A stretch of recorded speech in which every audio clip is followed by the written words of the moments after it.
lace up those cleats and put on those mitts. It's time for another exciting edition of our Little Yankees Podcast. Stepping up to the mic, it's the OLIP team. Good morning, good afternoon, and good evening, everybody, and welcome inside another exciting episode of our Little Yankees Podcast. We are rolling up there, folks. We're already on episode 7. We're approaching our 10th episode. It's exciting stuff. I'm Julian Coltree, alongside my mates, as always, the incomparable Josh Levin. What up, what up? And the one, the only, there's nobody else like him in the world, Eric Ray Sepulveda. What an introduction. What up, everybody? Look at me, different background, same room, ready to go. I wasn't kidding last week. I'm ready to go. We're ready. He's upgrading each and every week, Josh. First, he got the mic. Yeah. And he put us on blast saying he actually had headphones at work. And now he's got a brand new spanking brick wall where he doesn't look like a schlep with blue light all over him. All right. The next step is AirPods, and then the next step after that is a desk chair.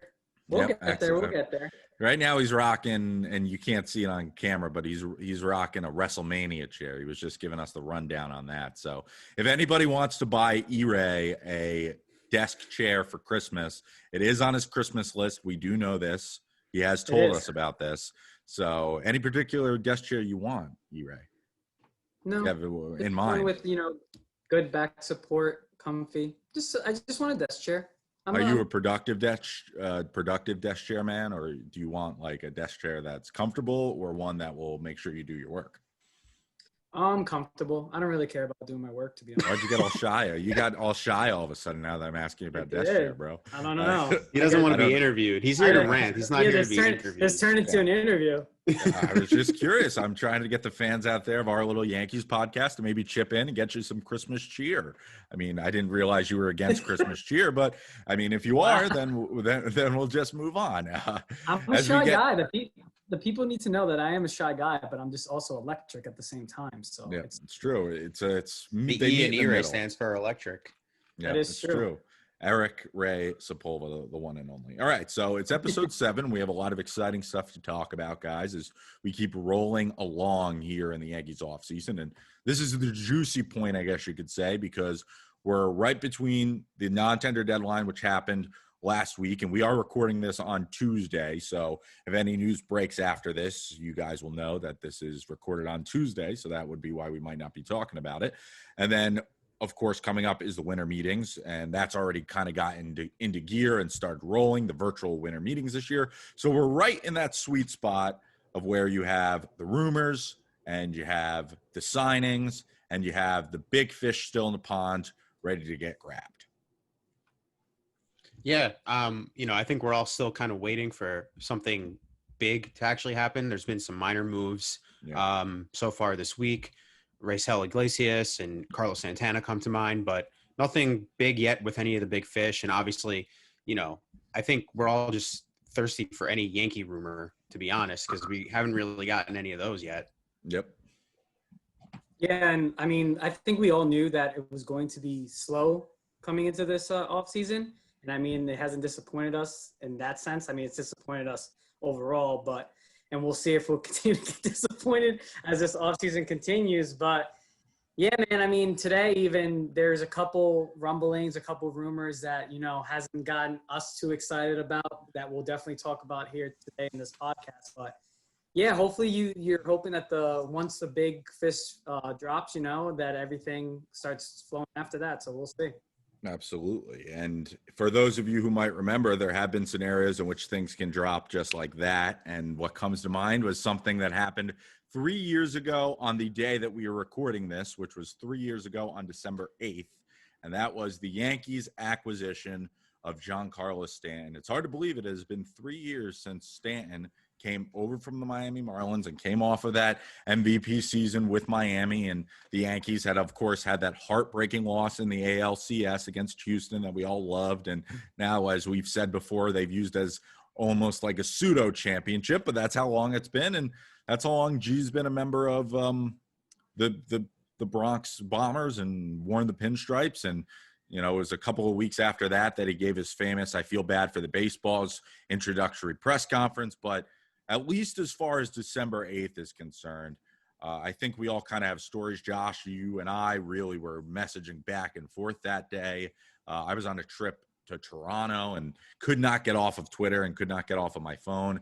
And as somebody who loved Giancarlo Stanton, he was my favorite player in baseball before he came to the Yankees, and then finally had the chance, I know I was ecstatic. But, it's kind of fun, I guess, here in the heart of winter and talking about, the interest that is going into these sort of scenarios when they can turn on a dime, to look back and remember what probably was the Yankees' biggest free agent acquisition via trade since, I don't know, maybe even somebody like A-Rod, I guess you could say, or at the minimum, their biggest some sort of acquisition since, at the minimum, CC Sabathia in that offseason when they got Mark Teixeira. Yeah, I mean, when I think back to that, I kind of just want to get brought back to that day just so I could feel that feeling again. Because I think, me and you, Jules, we discussed it that day, and E-Ray, I think we did too. And we were just so over the moon excited about the trade and what it meant for, the team and the upcoming season. And we could, if we want to get into it, we can discuss what has gone on since then. I don't really think that's necessary, at least not right now. But, that feeling of, holy crap, we just got this guy. It's sort of like how we felt last year with Garrett Cole. And I just I love feeling that way, where it's like they just did that and I can't believe it. And then you just, hope that the results play out as such on the field, which they haven't yet, but we hope that they will at some point. But yeah, I mean, that day was crazy. And the fact that it happened was just so out of nowhere because, we hadn't heard the Yankees names involved at all in Stanton stuff. It was the Cardinals, it was the Giants. I think the Red Sox were briefly connected at some point earlier that winter. Too. I think he wanted to go to the Dodgers because that's where he's from. But the Yankees kind of just swooped in there because, he didn't want to play in St. Louis or San Francisco. And those were the two teams that had offered something to the Marlins. And then the Yankees kind of were just like, all right, well, I guess we'll throw our hat in the ring because why not? And he said yes. I mean, I think the Cardinals actually, they had an offer on the table, but just Stanton wanted to approve the Giants it. And he said too, no. I believe. Yeah, and once Stanton rejected that, and you heard the rumblings a little bit, because again, in the beginning, the Yankees weren't involved at all. Yeah. Why should they be? I mean, their outfield was already packed, right? But then you hear that the Cardinals rejected, and you hear that he wants to go to either the Dodgers or the Yankees, and then all you need is just one tweet, right? One simple tweet that's Ken Rosenthal or Passan or someone like that saying Yankees are in on this guy. Yeah. And then that's when probably all you guys and I on Twitter just started to lose it. And so did baseball Twitter, Yankees Twitter. I mean, I'm looking at my time hop today, and I have 40 tweets on this day. 40 tweets. I stayed up till 4. I remember this. I had SantaCon the next morning. Of course, that's when I was doing that gimmick. Not anymore. For my listeners now, I have this was before GERD. I have GERD now. I'll talk about that on my GERD podcast on Wednesday. For those of you who don't know what GERD is, it also can be classified as agita, or in the simplest terms, and this is very simple, heartburn, but it's more than heartburn. And, so you're downplaying it. This is the GERD podcast because E-Ray wants to corner the market on GERD, but Josh and I also have GERD, though I call it agita. I'm part of the Agita Alliance. He's part of the GERD herd. So, it's a gimmick. It's our gimmick. I'm part of the Heartburn Foundation. Yep. So those are we all suffer from it, but it's part of who we are, but we're also Yankee fans. So not to cut you off. Any acid reflux listeners out there, shout out to you. But back to the point, the hamster in the wheel, he's going. But man, I mean, I stayed up till 4 a.m. I was just excited. Like you said, Josh, I just wanted to feel that moment again. We felt it with Garrett Cole. That before that it was Stanton. We were just so excited. We're gonna add the National League MVP from last season on a 2018 team that, 2017, we were just right there, a game away from the World Series. But, man, that was just a great day, and hopefully we will feel it again. Yeah.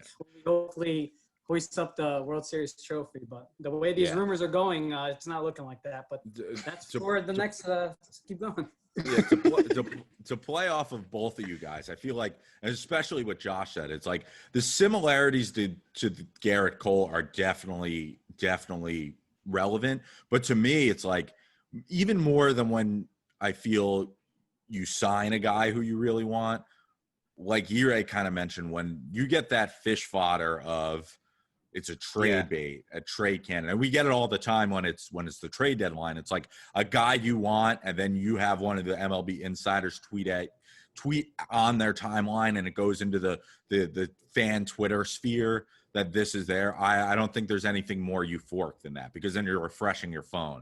Then you're trying to figure out, all right, what do we got? And for Stanton alone, it was like, as all three of us mentioned, weren't in on it at all. I think it was Rosenthal who tweeted out that the Yankees were in on him. And I don't think he tweeted it out, if I remember correctly. He tweeted it out during the afternoon. And it kind of all built up throughout the day. And it was like, it was building up from the afternoon. This is what's going on. He wants to go to San Francisco. He doesn't want to go to San Francisco. He doesn't want to go to the Cardinals. They're bidding for him. Yankees are involved now. And then obviously when we found out that, hey, you might not even have to give up big time prospects for this guy, it was a next level of excitement that was building. And you know what? I will say he proved the amount of talent he has in the playoffs this year. You know, we do say that he hasn't reached that pinnacle, and it's true, but you know, we saw what that MVP level was in the playoffs, and we really just hope that, man, go on a freaking bike so that way you're not blowing out your hammy every season, because that's what you can do with this team. That's how good you can be, and that's why we were so excited when we saw Ken Rosenthal break that tweet, and that's why, you know, we were staying up till 4 a.m. like E-Ray mentioned, or we were tweeting 40 times.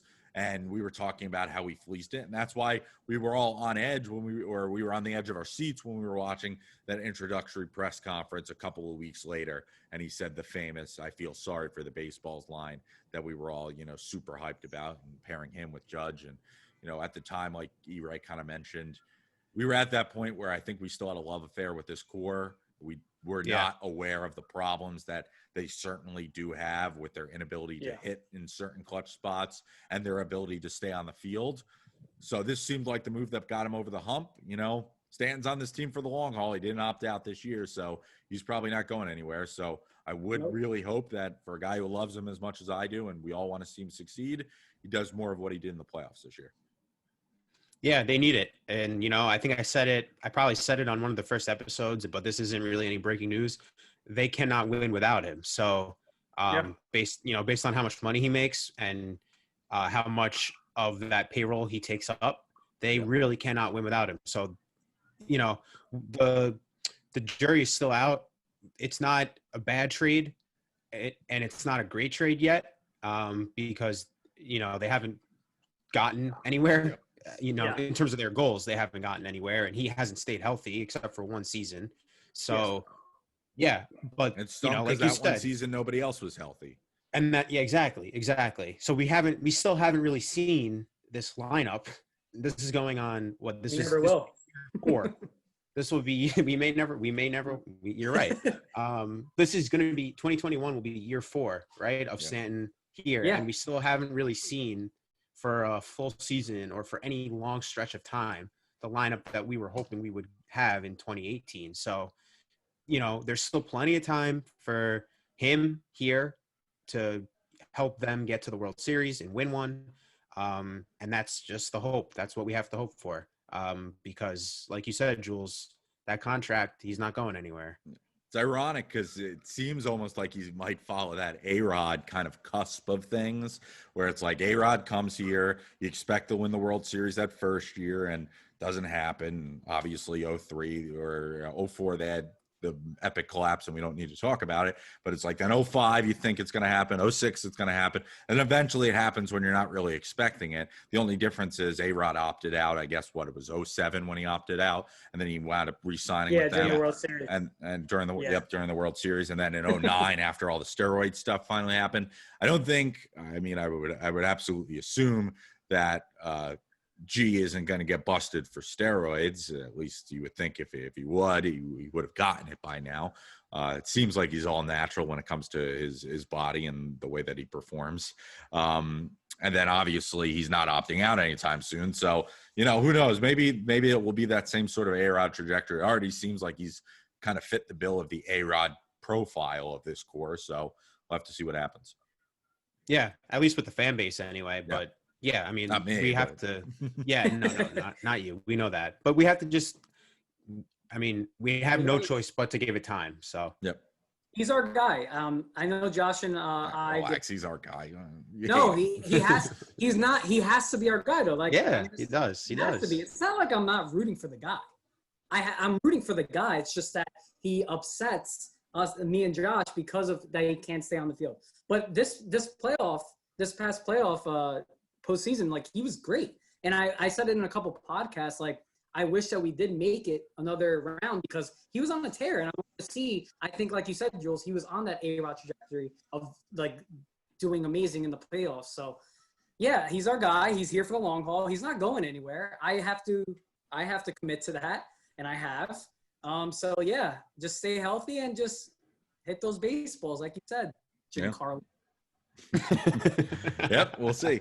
As far as the rest of potentially hitting the baseballs is concerned, last week when we recorded the podcast, we talked about how we recorded on Tuesday and then Wednesday was the non-tender deadline. So the non-tender deadline came and went. Obviously, from a Yankees perspective, the big story was, does Gary Sanchez get a contract? All three of us were like, yes, he would be stupid not to give him one. And then the Yankees kind of blew up their spot in the morning by wishing him a happy birthday, because I feel like after that point, and I heard a couple of people say this as well, you would not give him a contract and not be like, hey, happy birthday. Now get the hell out of here because we're not tendering you a contract. So they did wind up doing it, which is what we all expected. And it was the smart thing to do because you don't let Gary Sanchez go for nothing. And now we know, hey, at least in 2021, Gary Sanchez will be used in some way, shape, or form unless somebody comes out of nowhere and blows away the Yankees with the trade offer. And he's putting in the work now in the Dominican League, hitting useless home runs in games that don't matter. So we'll see. Maybe Gary Sanchez finally takes a step in the right direction. He does look thinner. I don't know if you guys saw that photo. He does look much, much thinner. He does. And, yeah, I mean – so based on the way the offseason is developing, and last week we spoke about James McCann as a possible, addition to the team. That is probably not a possibility because even though nothing's official with him in the Mets, the fact that he's discussing or, rumors are saying that he's discussing a 4-year contract, that immediately puts him out of play for the Yankees. So, Gary's going to be the catcher. Next year, he's going to be the everyday catcher. We kind of came to that realization a while back, and we talked about it last week. So, all right, where do we go from here? Well, he's in the Dominican League. I don't think the home runs matter. I don't think any of that stuff matters. I think what matters is that he's putting the work in because, a guy of his stature who's been an all-star multiple times, who's 28 years old. I think, he just turned 28 last week. A guy like that is not usually going to the Dominican Winter League. So either he came to the Yankees and said he wanted to do that, or they told him that he needed to go or that he could go. And that's a good thing. So while it's nice to see the home runs because we just want anything Yankee related right now, anything baseball related right now, the fact that he's there putting the work in is a good thing. There's no way of us knowing if that's going to matter come, April, but, I think it's a good sign, and I'm happy that he's doing it because if he hadn't been doing this and the sour taste we had in our mouth from last year from watching him struggle so much, and then, to kind of just say like, well, we'll see what happens in the spring, I would be annoyed. Yeah. But the fact that he's down there doing something is a good thing, and let's just hope that whatever kind of adjustments he's making with his swing, if he is, which I assume that's the point of him being down there, that they work. That's the thing with Gary, man. Like you always hear like Twitter or fans say that he's lazy. And I mean, in some games he has pass balls where we're just like, come on, Gary, what are you doing? And stuff like that. But you do hear in the off season that he is a guy who puts in the work, or at least tries to, whether it's making adjustments with the Yankees, talking to A-Rod a couple years ago, going into the Dominican League this winter. I mean, it seems like he is committed to try to, change up what he's doing, which is he's not succeeding right now. I don't really care, like what Josh was saying, I don't really care about the home runs. I mean, that's what he does. He hits home runs. I mean, I think he got 24 base hits this year. 10 of them were home runs.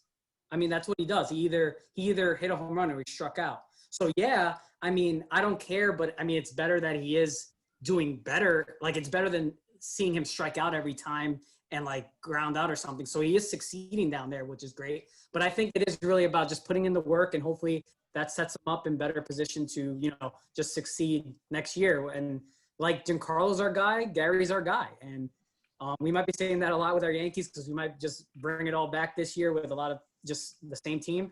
But Gary's our catcher, at least not in opposite of Giancarlo. Giancarlo's here for the long haul. We don't know about Gary.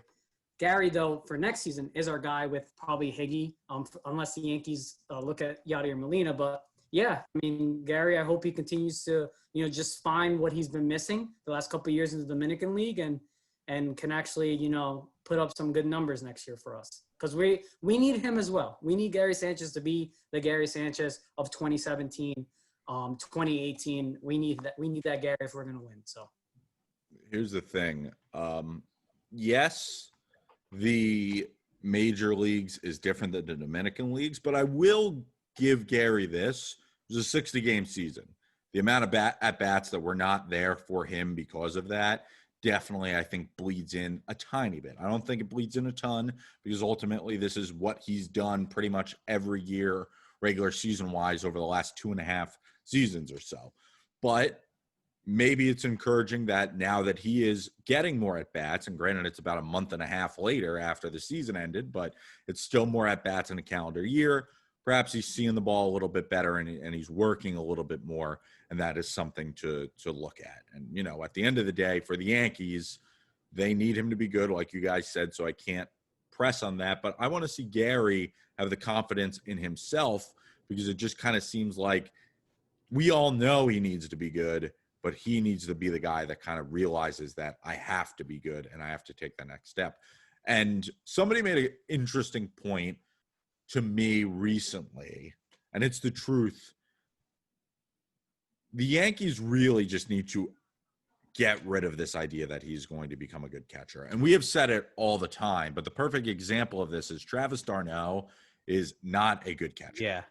Yeah. But Travis d'Arnaud hit the cover off the ball for the Braves in the playoffs this last year, and nobody gave a crap.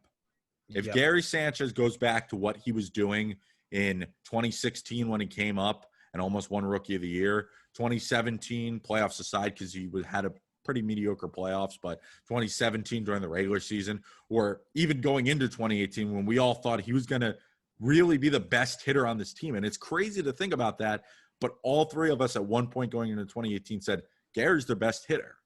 Yeah. If he can go back to that, then I don't care if he lets up a pass ball a game.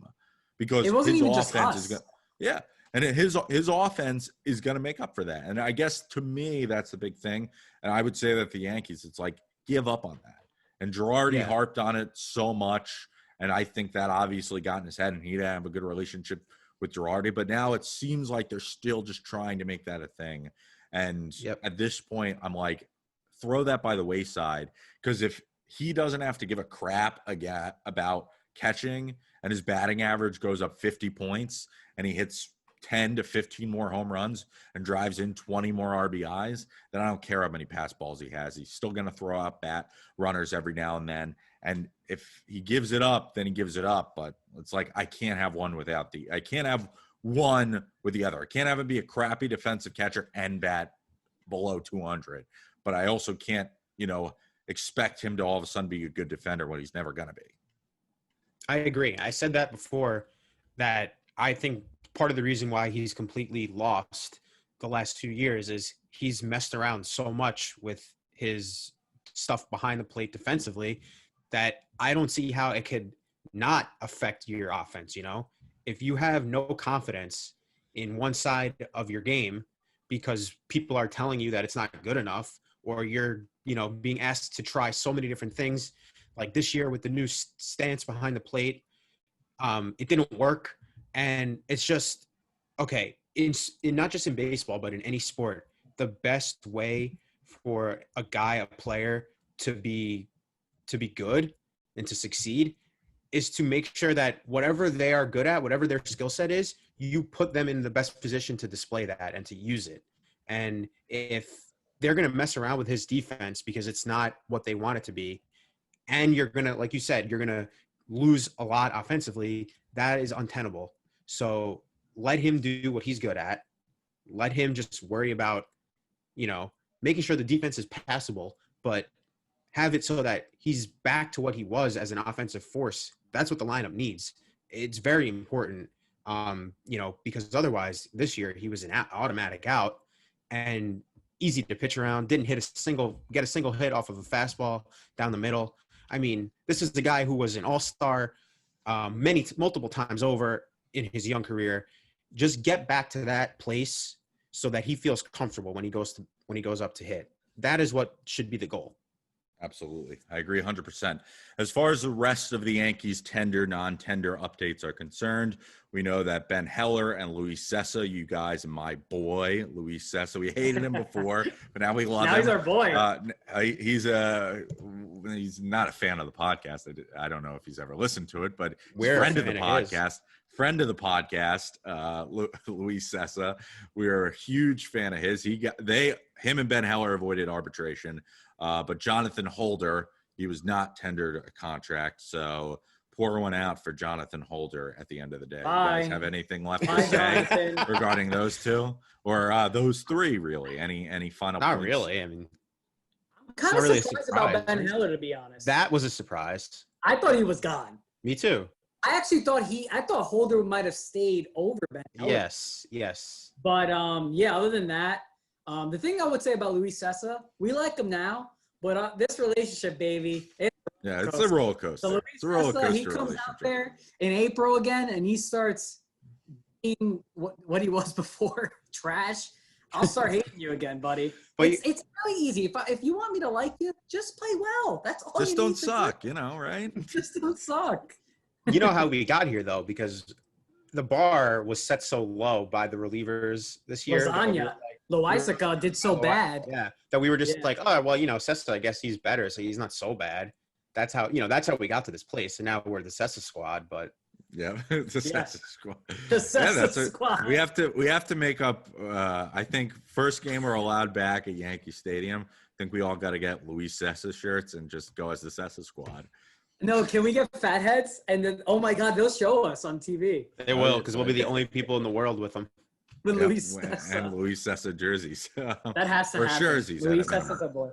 Yep, the Cessa squad. All right. Well, we're not renaming the podcast, but it could be our Little Yankees podcast featuring the Cessa squad. So that's something to keep in mind for the future. As far as other potential players outside of the Yankees who were non-tendered or tendered contracts, I feel like the one big name that all three of us know, Brian Cashman knows him. He loves him. He's wanted him for forever. And the Cubs, they said sayonara.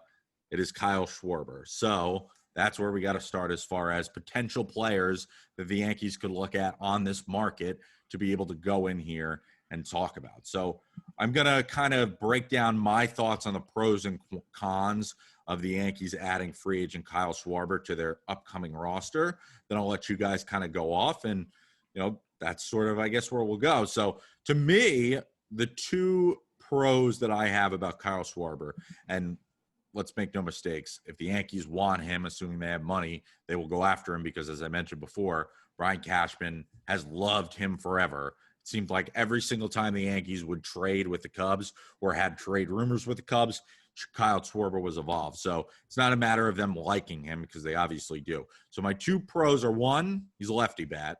And I think for you guys, we could all agree that outside of Brett Gardner, they need a lefty bat. He hits for power. I can imagine him demolishing balls to the short porch at Yankee Stadium, which would be an absolute awesome thing to see. And with Brett Gardner not really starting every night, it is possible if the Yankees found a place, in my opinion, for Kyle Schwarber, that you would probably see him get a little bit more opportunities and be much better than Mike Ford and Mike Tauchman. So I don't think we have to worry about that. I think it would also give us a little bit more lineup versatility, in my opinion. I think it would give them the opportunity to maybe change the way that they want to rearrange the batting order. And that could also come into play depending on who else that they get. Then my other pro is durability. And I think we all kind of know this. We've talked about the injuries. Look at the Yankees outfield right now. Aaron Judge, constantly hurt. Aaron Hicks, constantly hurt. Giancarlo Stanton, DH technically, but other than that, constantly hurt. As far as Kyle Schwarber is concerned, he missed one game of the 60 regular season games last year. And then before that, he was available for 155 out of the 162 games, and then 137 in 2018. So he missed a couple in 2018, but when you look at that body of work, as far as the durability is concerned, that is very impressive. And that is a guy that, as we say, the best ability is availability. It helps out. As far as the negatives I've kind of come up with, I don't mean to ramble, the two really, without going into too much depth, does not hit for a high average. He's a low batting average guy, especially recently in his career. And you ask yourself, what would adding another outfielder do when you already have Gardner, you already have Clint Frazier, you already have Giancarlo Stanton, you already have Judge, and you already have Aaron Hicks? Yeah, I mean, I see, all your points as valid. For me, I'm out on it because I just don't see where – I know he's a lefty bat, but I don't see him as a great fit because he's a liability defensively. He doesn't really come with position versatility. I mean, I guess they could try to put a first baseman's glove on him, but he hasn't really had any major league experience to speak of at that position. I think he played one game there in his entire career.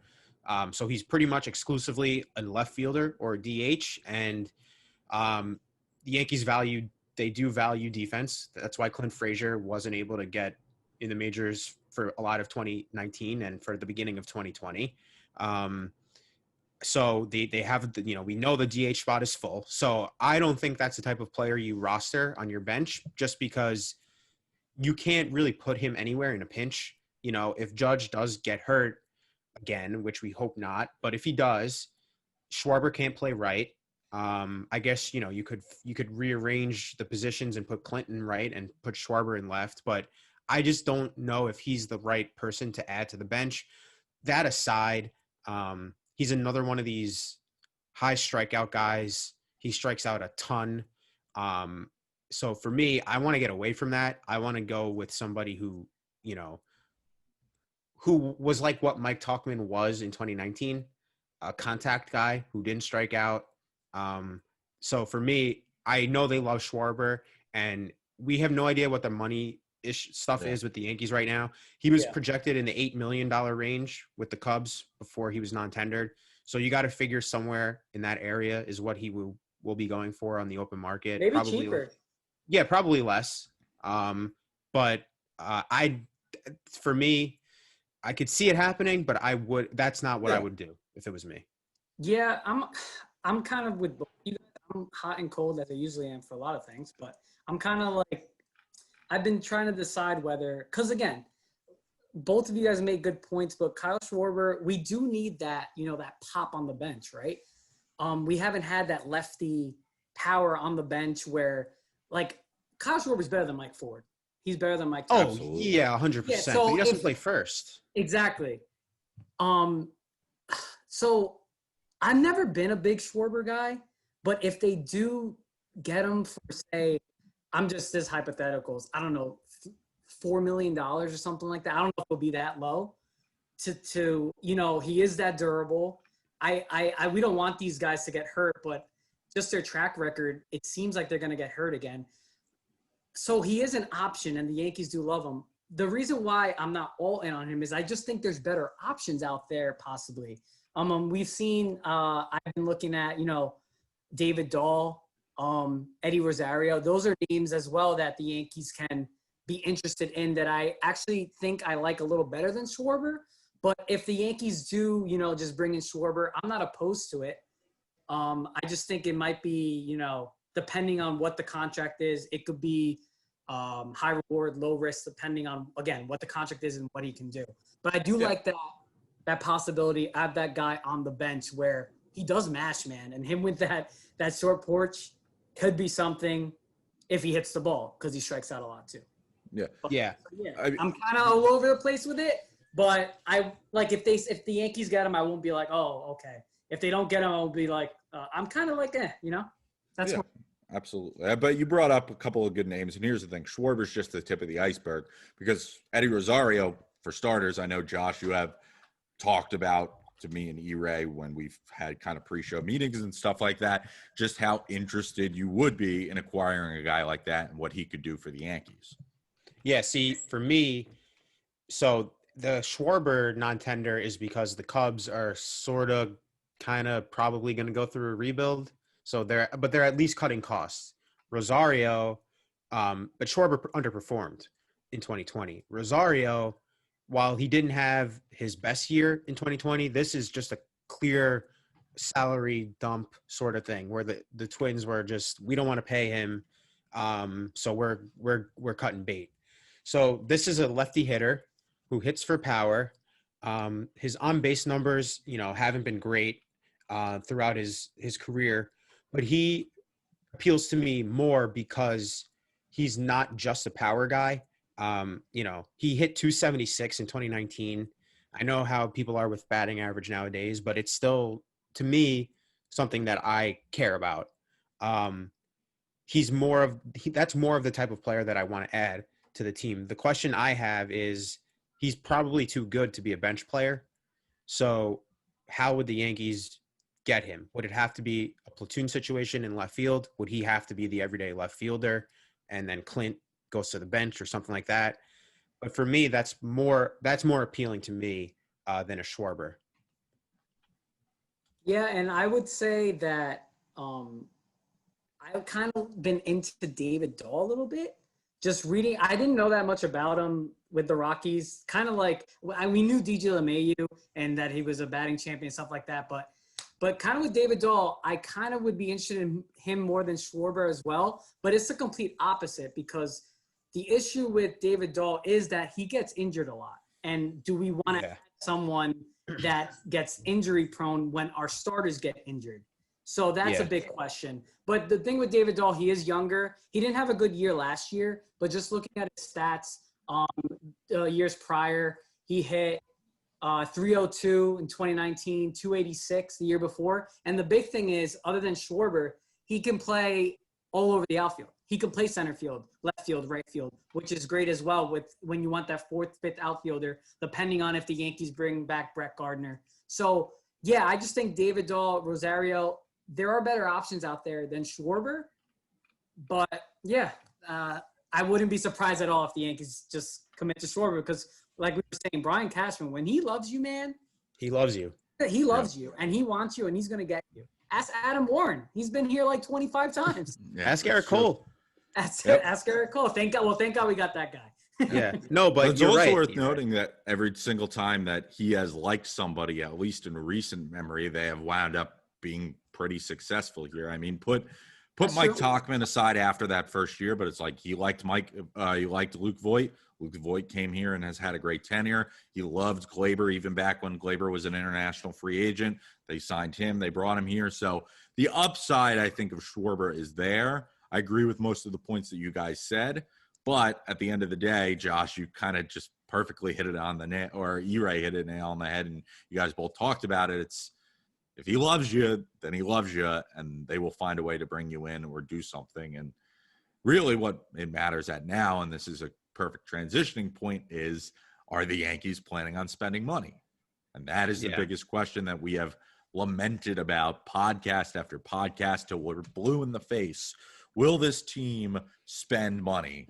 And today, Tuesday, the day that we're recording this podcast, we saw an article from Andy Martino, SNY, pretty much saying that the Yankees are lost in this market right now and that there are other people who are exploring, who are bidders right now for their top free agents, whether it's DJ LeMahieu or Masahiro Tanaka, and that it seems like the Yankees just have no interest and actively engaging in this market.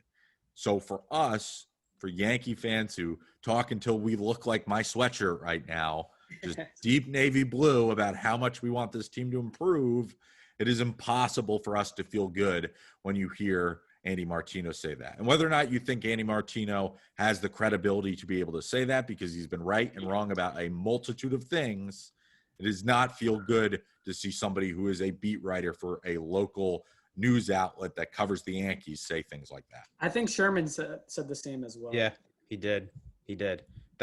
So I've come to the conclusion over the last week since we recorded last time that basically it's going to be LeMahieu or nothing. That's right now their only focus is re-signing DJ, and they're not going to do anything else until that shoe drops. So whether that's him coming back and signing a contract here or him signing elsewhere, they're not going to do anything. And that's just the sense that I'm getting from everything that I've read, and just kind of like the tea leaves of normally the Yankees are kind of involved in everything. You know, even, 2 years ago when it was Machado and Harper, they weren't really in, but, you know, Manny was at the stadium. There was a little bit of stuff there with Bryce, but not a ton. There was rumors. There were things being discussed. Now the only rumors we hear are, hey, the Yankees aren't active in the pitching market. It seems like their only priority this winter is bringing back DJ, which again is a good priority. That's a good priority. So let's not make it out to be something it isn't. But I've come to the conclusion that they are focused solely on that. And then if he comes back, there will be minor changes, minor additions. And if he doesn't, then they will actually have maybe a little bit of money to throw around in the free agent market. But I don't think that they're going to be doing anything big at all, anything significant. That's just the conclusion I've come to. I'm going to be a little positive. Oh boy. Wow. You know, me being it positive. is 2020 after all. Yeah, So. it is. But I'm going to take a little more positive approach and say, okay, at least they're focusing on DJ. We've been saying it. That's their number one priority. That's important. Lock that up. But now I'm going to take a negative approach where they better lock it up quick because, again, as you see, we saw a couple moves here, but once the shoe drops, you're going to have players getting signed, getting traded, and the Yankees at the end of the list are not going to have anyone there, which I'm just like reading. I don't want to believe these reports because we named it, I think a couple podcasts ago. We know our rotation right now. It's Garrett Cole, and then there's a big significant drop. It's just like, what are we doing here? Yeah, what are we doing? You know what I mean? Like, like even Michael Kay said yesterday, I wouldn't hold my breath on the Tanaka return to New York. I mean, I understand Tanaka is not going to make as much as he was last year. He's probably going to be in that $13 million range? Yeah, that's still a good amount, but like, it's still someone that can help this rotation. He's done it here. I just don't know what the plan is, and I hope the Yankees know once the shoe drops with DJ, and once they figure that out. You know, the thing with Brian Cashman as well, he does kind of, when the Yankees are quiet, sometimes he acts, right? Like the Giancarlo Stanton trade, some other trades. Sometimes we don't know what Cashman's doing. It's quiet right now to the media, but, you know, he's doing some investigative work behind the scenes. So hopefully we figure out DJ LeMahieu, we sign him, and then we make some moves for this pitching rotation. But they better sign DJ LeMahieu too, though. Yeah. I can't imagine this podcast if they don't sign DJ and they don't have pitching. But we'll see. I mean, it's just going to be slow. Here's what concerns me, I think, most about any of this stuff is, so now I do have to say this comes with a caveat because he was on the team a couple years ago, so maybe that just completely soured their opinion.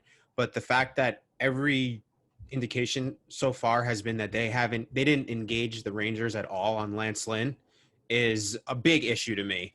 That is, you know, he's making $8 million in 2021, and he's vastly overperformed his contract that he signed with Texas in 2019. He's vastly overperformed it. And the fact that they didn't even engage Texas shows you that, one, we know that they really love the prospects and they don't like to trade them, so that they're still in that boat. But the prospects that it would have taken to get Lance Lynn where either probably Schmidt or Garcia, because the White Sox traded Dane Dunning to get him, another, pitching prospect sort of in that range. That means to me, one, they believe those two guys, or at least one of them, is going to be a part of their rotation in 2021. And the other thing it tells me is they don't want to spend $8 million on a starting pitcher who has overperformed his contract. So now that is very concerning to me, because if they can't spend $8 million on a top of the line rotation guy, because he is a number 2 starter now the last couple years, then what is, the budget must just be non-existent. Yeah, for me, you know what it tells me? It tells me that they are going to look for the Troy Tulowitzki of starters. And here's the thing. There's been a lot of lists that go out there, but it's like, I don't even know how plausible maybe like a Corey Kluber or a Jake Odorizzi or a John Lester are. Maybe John Lester is closer to that Troy Tulowitzki. Or a James range. Paxton. Yep, or James Paxton. Oh, know? God. And here's the thing. I'll be the first one to tell you that it's like, didn't love James Paxton and thought we were done with him because you thought that we were going to go on. But I don't know. Maybe if James Paxton is what it takes and that's sort of cheapish, at least we know what he is. But I would be much more concerned if they really went out there and found a way to really skimp. Because when I think of that Troy Tulowitzki, it was literally they had their behind saved by the fact that DJ LeMahieu was on the roster, because they thought it was a good idea to give this guy the opening day roster, and then he wound up retiring because he was so injury prone and not able to get through the rest of the season. So that really concerns me. And it's hard to do a podcast here, not because we don't love doing it, but because all these rumors that I can bring up, all the articles that we can dissect that say, here's your top 5 options that the Yankees could replace from the non-tender deadline. Here's the 3 best players who would be most fit for New York based off of their past performances. It's like we could go down the list and down the list and down the list. But if the Yankees aren't in the market for a guy who made $8 million this past year and is certifiably the second best starter on your team, if you get him into your rotation, then none of these articles really matter, because they're just going to go shop in the bargain bin. Yeah, and that's why I haven't felt comfortable. I think we kind of talked about it last week a little bit. I haven't felt comfortable saying, like, I think the Yankees have this guy on their radar and this is a guy that I think they'll sign, because we have no idea. There's been nothing given at all except for the fact that they're going to act with austerity. So there's just no way of knowing what they're in the market for. We know what their needs are, but we don't know if they're going to go for the needs or if they're going to try to rely on the players they have in-house, or guys like you mentioned, like a Corey Kluber or somebody, or Jake Odorizzi, somebody who is, coming off of a down year or an injury that they can sign on the cheap. And that, we're going to be sitting, if that's the case, we're going to be sitting here in a year from now, again, talking about how they need to sign starting pitchers and better bench players and stuff like that. And if you told me Corey Kluber 4 years ago was who the Yankees were getting, I'd be like, oh my gosh, well, Garrett Cole and Corey Kluber, that's a rotation. But Corey Kluber in 2021 is not going to be the starter you want. I mean, here's the thing. Even Jose Quintana at this point, when you would have traded for him way back when he was on the White Sox, would have been a guy that you would have been like, all right, nice, I'm going after that. But now he's just somebody who's going to eat innings for you. And if that's what the Yankees are looking for, then it's just looking like they're trying to take away innings from their young guys rather than put a viable product on the field. Yeah, I think I'm actually okay. I mean, like you said, Josh, Lance Lynn was probably he was up there. He had a great 2 years at Texas. He was up there in starting pitchers when it comes to the performance on the mound. He was great. But I think I'm okay passing on him just because, me personally, I just cannot get over. And I mean, it's up to you guys, but I just cannot get over that outing in the 2018 ALDS. I blame that entirely on Aaron Boone. It's not his fault. That was Aaron Boone's fault. He wasn't put in the position to succeed. I know it wasn't. Sometimes I just can't get that out of my head, and that's I understand but that. It's not his fault. He was set up to fail in that situation, and that's not on Lance Lynn. But yeah, that's the only thing that I think I'm okay with. And also, like, I think Lanson only has 1 more year. Yeah, it's 1 year. It's 1 year. So to give up Clark Schmidt or Devi Garcia, I mean, he would have definitely been a significant upgrade to this rotation, no doubt about it, with the last 2 years. I think I always get scared as well, thinking of, Javier Vasquez, how when we traded him, then we traded back for him, and then he failed again. So that's always in my mind, just when players that fail, that don't do that well here, we trade them, then come back and they still don't do well. But yeah. Speaking of that, Sonny Gray is apparently on the market. Yeah, Sonny Gray's been phenomenal. I mean, it's a new Sonny Gray now, right? It actually pisses me off that how great he is over there. I don't think he would do well here either. No matter, I think he just didn't situate well. That was more of a joke, but I do. No, but I agree. It's a good thing to bring up because he is on the market again, and is there an opportunity to maybe bring him back? But I think just that ship has sailed as well with Sonny Gray. Yeah. Because that's well, the Reds are another team that are looking like they're just trimming costs all over the place. So that would be that's a logical place to go and say like, okay, well, this team doesn't want to pay this player, so let's just give them minimal prospect return to take this money off their hands. That's the exact type of move that the Yankees should be looking to make right now. But that's a case where it's like, we've already seen this guy here. So maybe we don't do that. I'm not saying they should have traded for Lynn, but the fact that they weren't even involved in talks at all, the bad sign. That's a bad sign. And you could spin it into a positive, though. You could spin it into a positive and say, oh, well, that just means they really like Davey and they really like Clark Schmidt and they want them to be a part of their future. But to me, I look at it as, well, one, they don't want to spend $8 million on a number 2 starter, and 2, we're going to be relying on rookies and young unproven pitchers in our rotation for the entirety of 2021. And God forbid Garrett Cole gets hurt.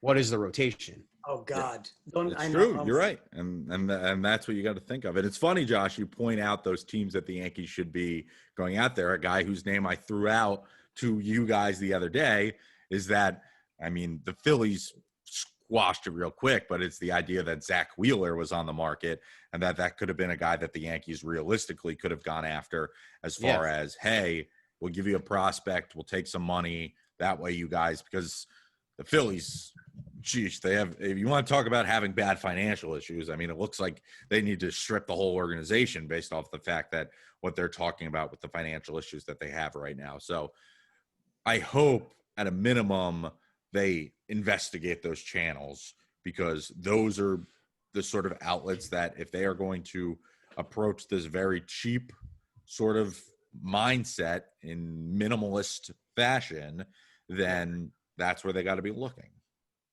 Yeah, and Wheeler is another. Now, this isn't going to happen. Well, I mean, I can't say that for sure because we've seen this before where teams have said this guy's not available, and then the next week he's on a new team. But Dave Gettleman and Odell Beckham Jr. Well, I was thinking John Wall, who was traded last week. A week before that, his GM said, and eventually James Harden. And but anyway, what I was going to say is, Wheeler is kind of like a Stanton situation where he's got a bigger contract that's a little bit more long term that the Phillies, they just don't want to pay him. So the Yankees would go and say, all right, here's, some pieces in return. You take on some of the contract, we'll take on most of the contract, and we get the better player. That's the kind of move that makes sense for a team in the Yankees' place right now. But that's probably not going to happen for many reasons. And at this point, it's a concern because there's still so much left to go in the offseason. We could be sitting here in a month from now saying like, oh, well, they actually did a really nice job upgrading the rotation. But at this point, it's a concern because we would at least like to hear the rumblings that, the Yankees just fell short for Lance Lynn, or, the Yankees have engaged the Phillies on Zach Wheeler, something like that. But we're not getting any of that. Yep. Yeah, and I mean, again, I'm just hoping that there are no rumblings due to the fact that their main priority is DJ LeMahieu. So that's the positivity that I'm thinking with. Again, take it with a grain of salt, but hopefully once they figure that out, we'll hear more rumors about them being interested in these starting pitchers. Listen, I know the Yankees lost a lot of money this year with COVID. That happens. But I think Views of 314 tweeted out a couple of days ago that there's still $80 million coming out of this payroll. Yeah. Season. And they're there are situations where even if DJ LeMahieu gets 20 plus million, there are gaps there where you can spend money to fill that. I mean, it's like, how much do they want to decrease their salary? You know what I mean? Their payroll. So that's the only thing. I understand they lost money. I understand with COVID, a lot of teams lost money, but there is money coming off the books, and it's still like, this is right. Like, we're right here. This is our core. We're in that window. They got to do something. We keep it every week, but it's like, how much they gotta. Well, you look at you look at the White Sox, who have a young, they have a very talented core that's a little bit younger than the Yankees core, and you see what they're doing, with Lance Lynn, and I'm sure they're going to Adam Eaton, they're going to continue to be active, I'm sure, this offseason with making some moves. We don't have to get into that. Did you see that tweet today? I did. That Adam Eaton hung up on the phone call that they were having if they asked if he would connect with.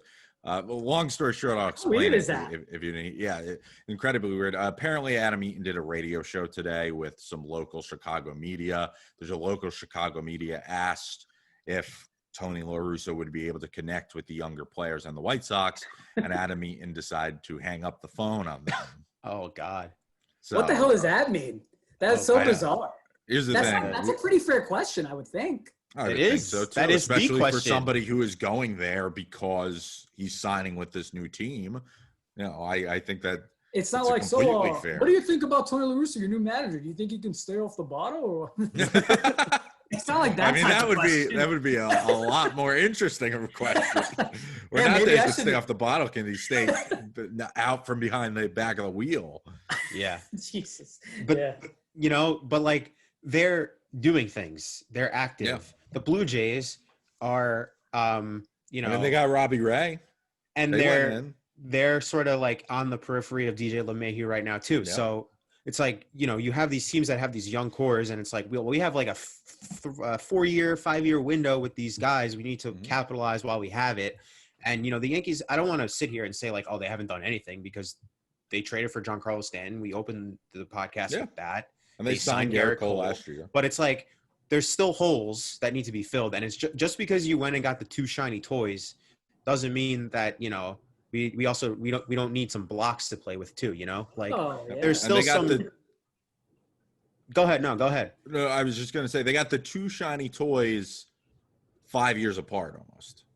Yeah. It's 3 years apart. We had 2018 and 2019 with Stanton, and then 2020 with Cole. So, it's like the moves haven't been made in succession. There were other guys that they could have traded for Gerrit Cole in 2018 or before 2018. Yeah. There was moves that other players that they could have been in on in between Stanton and Cole. The thing is that they just so happened, Stanton just so happened to fit into their luxury tax plans. Then they got under the tax in the years after trading for Stanton. And then Cole fit in again too, because they were under the year before. So the penalty wasn't there or as stiff.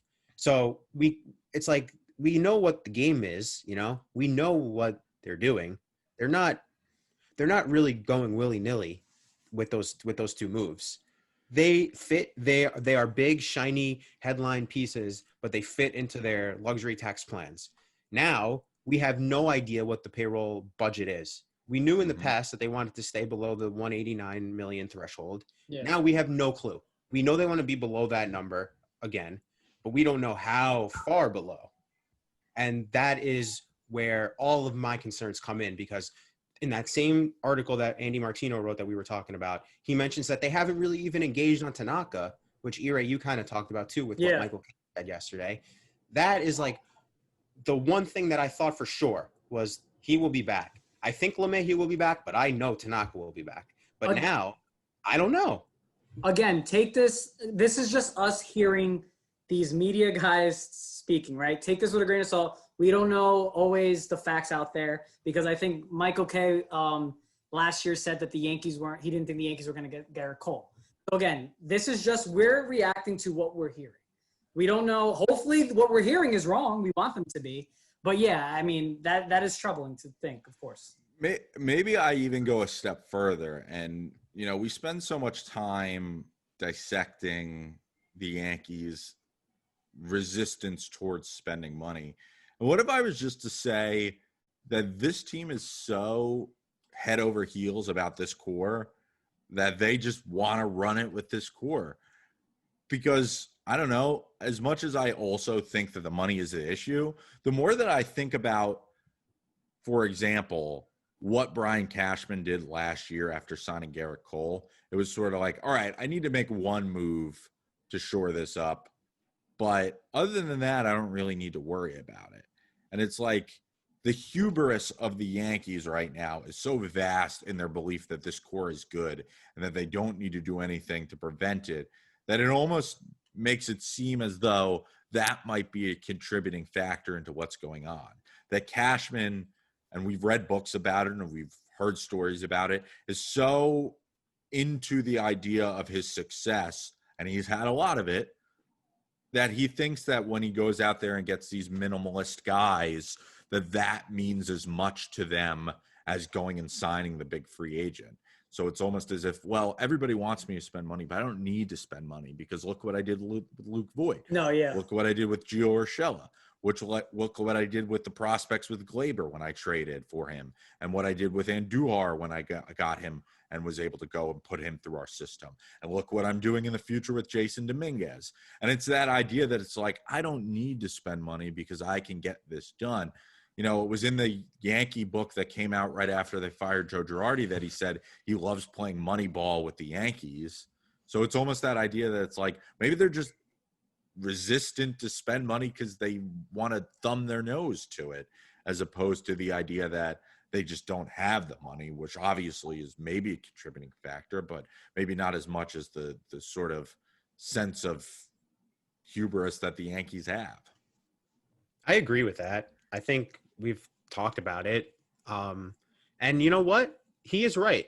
Because on some level, you know, those players have been extremely successful and have been a huge part of the winning over the last few years. But in 2020, it blew up in his face. Yeah, and that's what's hard about it. Not going to get moves is what screwed them last year. Right. Like Mike Tauchman was relied on way too much, and he was horrible. Same with Mike Ford. Same with Tyler Wade and Tyro Estrada. And if you want to, I'll give him Voit because he deserves it. I'll give him Urshela because he deserves it. And I'll even mulligan 2020 because it was just a strange year in total. Baseball aside, just a strange year. I'm willing to say, all right, maybe Tauchman isn't that bad. Maybe Mike Ford isn't that bad, whatever. The pitching has never been good. I was just going to say that, Josh. That's where he loses me. Where he loses me. Yeah. I was going to say, all those players that you just named, position players. That's the thing. Brian Cashman has brought in great assets, cheap position players. He hasn't done the same pitching-wise. And the problem with the Yankees has always been the damn pitching. So again, we have to make moves to solidify that. Whether that's Cashman doing what he does, and you were saying too as well, Jules, like I think Cashman does take great pride in doing that. He's kind of a general manager on this Yankees team that spends money when they they do track record, they spend money, but he wants to be like the Rays. He wants to have that Rays mindset. He wants other fans and whatever other people around him, I think, look at him saying, they're just not good because they have money. They paid for all those guys. They got those players. They want to be like, no, Cashman's a GM where he's kind of been traded for this, traded for that, and it's been like low budget, low risk. You know what I mean? So Isn't the humorous thing though that the Dodgers are run by front office guys who used to work for the Rays, and they still spend a crap ton of money every year and build incredible prospects? It's like the Yankees are kind of missing which way to go with that. You know, Dodgers are potentially in on DJ LeMahieu right now, and they had no fans throughout the entirety of the season, but they don't seem to have any problem spending money.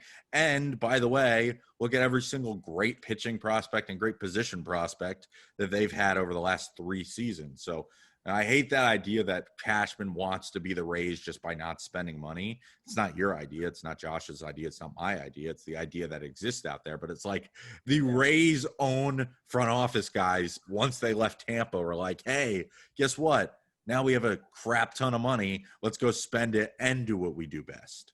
They spend it wisely. So we do have to say that, for a long time, they missed out on free agents a lot in the beginning of, Andrew Friedman's tenure. But now, they traded for Machado. They traded for Mookie. They are not afraid to make moves, whereas I feel the Yankees are a little bit afraid to make moves. They will make one if it's a no-brainer like Stanton was, or like Garrett Cole. Those are no-brainers. But they are afraid of trading prospects. They're afraid of I think they've been haunted in the past. I wonder if the Ellsbury thing. Well, I was just going to say that. They've been haunted by bad contracts in the past that have really hurt them. And I think that's part of it. And I get it, because you have to learn from your mistakes. Yeah. On the same token, Cashman, this says, has proven that if he identifies a position player, that position player deserves a chance to show what they have because it's worked with other guys. He does not have the same rope with pitching. So if the pitching moves you have made in the past, just that come to mind, Sonny Gray is the first one that comes to mind, James Paxton, another one. If those moves don't work out, whatever you're doing that leads you to those decisions is not the right process. And there has to be something else. There has to be another way. So all I'm saying is we trust Cashman. We love him. He's probably the best GM in the league with a tremendous track record for 20 years. But at a certain point, you just got to try something a little bit different. And I want to see them be aggressive with pitching. I want to see them go and get the pitchers that they need to carry them over the hump, because if they don't hit in the playoffs, if they score 3 runs or whatever in a game, and if your pitching is lights out, you're winning that game. And that is the main disconnect with the team, I would say. Yeah, I would agree with you 100%. And I'm interested to see whether or not anything kind of happens over the next couple of weeks. I mean, as I mentioned at the top of this podcast, we've reached the point in the season in which if rumors are going to gear up for the New York Yankees, if they are going to be involved in things that are going on, if they're going to be making moves towards getting a pitcher or making moves towards re-signing DJ LeMahieu or making moves towards trading somebody, it's going to be that moment as you approach the winter meetings, as you approach the GM meetings, as you approach the conversations and everything that's going to be going down as December comes to a close and January starts to ramp up. So it will be interesting to see if those things sort of fly. There was a little bit of a rumor that kind of popped up regarding DJ LeMahieu over the last couple of days. We can briefly touch on that, but we don't have to go too much in depth if you guys don't want. And that's the idea that he could potentially get somewhere upwards of 5 years on his contract. I think we all kind of agreed that that is a lot of years.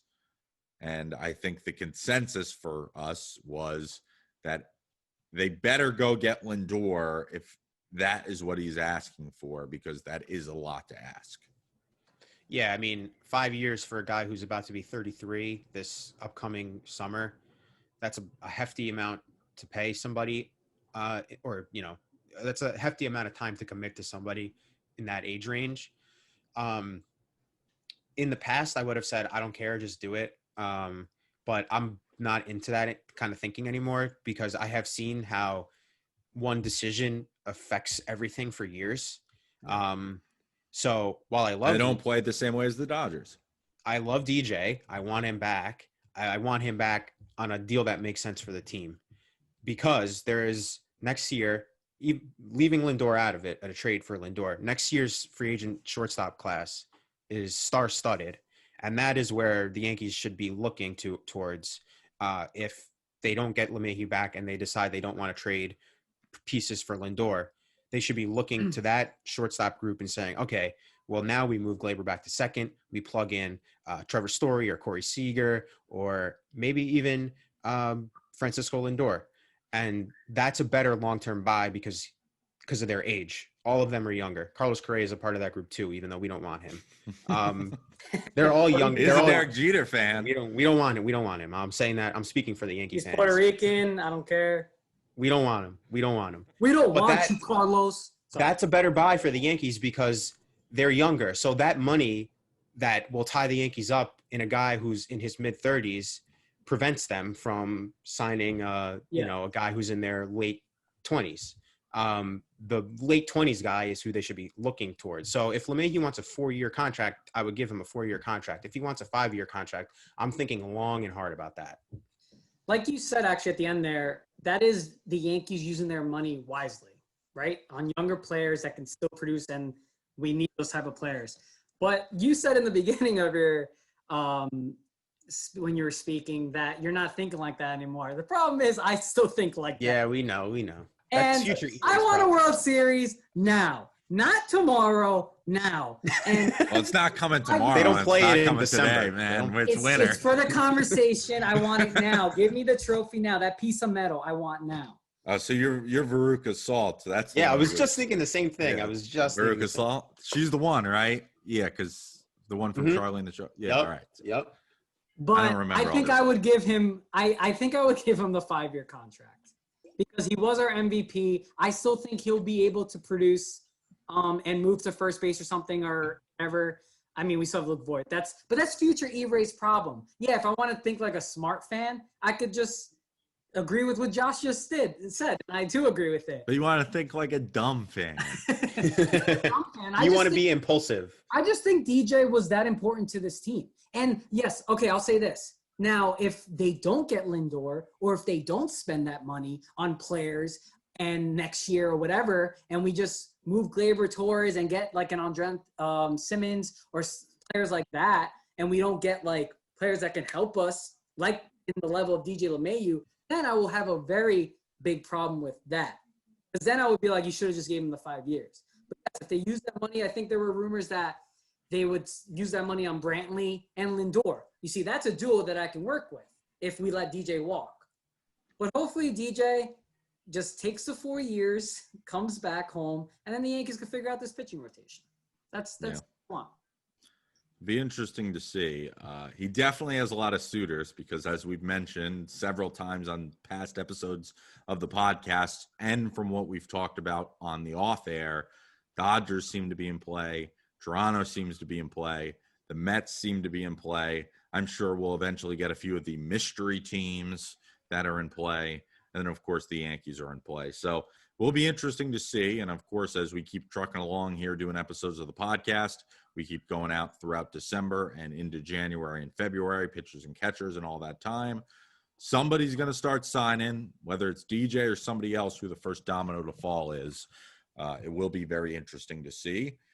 As far as everything else on the docket, we mentioned it briefly at the end, CC Sabathia documentary Under the Grapefruit Tree. It's going to debut December 22nd on HBO. So hopefully, boys, we can watch that as we get closer to Christmas and then do a podcast episode kind of talking about how awesome that is. We all love CC here on the pod. So we're very excited to see what that has to do. And then we mentioned it before, hopefully as we kind of keep getting to the point where there's not a lot of rumors because the Yankees don't give us a lot to talk about. Maybe we'll do a little bit of show and tell. But for now, you guys got any final points? Go sign DJ, go sign some pitchers. Let's try to win this thing in 2021. That's all I want for the holidays. Yep. E-Ray, outside of a chair. No, I don't. I think I said all I needed to say, man. All right. We liked having the new setup with you here with the little brick wall in the back. I kind of liked it too. I think we're going to continue this. Yeah, absolutely. I agree 100%. For those of you who listen to our podcast on Spotify or Apple Podcasts, we have a YouTube page. You can find us on SoundCloud, or you can go to our Twitter account at Little Yanks Pod. We have a link tree in the account there, so you can find all of our links. So that way you can actually see E-Ray with his brick wall in the background. Right, E-Ray? Of course. I do have one more thing to say. I always do this to you. Say, do you have anything to say? No. Well, last time you cut me off while I was doing the closeout. This time I noticed that you had something to say, and I threw it to you. Thank you. I will say this, I did break news a couple weeks ago on Twitter. I have nothing to break now. Last week it was Debbie Garcia's blue hair. But this week on Twitter, an hour ago, free agent relief pitcher Archie Bradley posted a photo of himself wearing a Sabathia jersey. What does that mean? Huh? Wow. I know they're friends. I know they're friends. And maybe nothing. There you go. But that's Josh that's a good that. move. That's a That good is move. a good move that we can talk about next podcast, baby. Yeah. No, I agree. And the Yankees definitely need to beef up their bullpen just as much as they need to beef up their starting rotation. So we'll have to see. Maybe it will be written in the cards or in the stars or whatever it is that you want to see. But for now, we have to figure out what's going on as we keep moving forward. Again, we'll talk to you guys next time. We usually record this on Tuesdays, so make sure you guys look out on Wednesdays for the brand new episode of the pod. And you can find us on Spotify and Apple Podcasts, on TuneIn. You can find us on YouTube, and you can follow us on Twitter at RLIL Yanks Pod. And give us the follow, and give us the like, give us the subscribe, and give us all that stuff. Until next time, they're Josh and E-Ray. I'm Julian. We'll catch you on the flip side.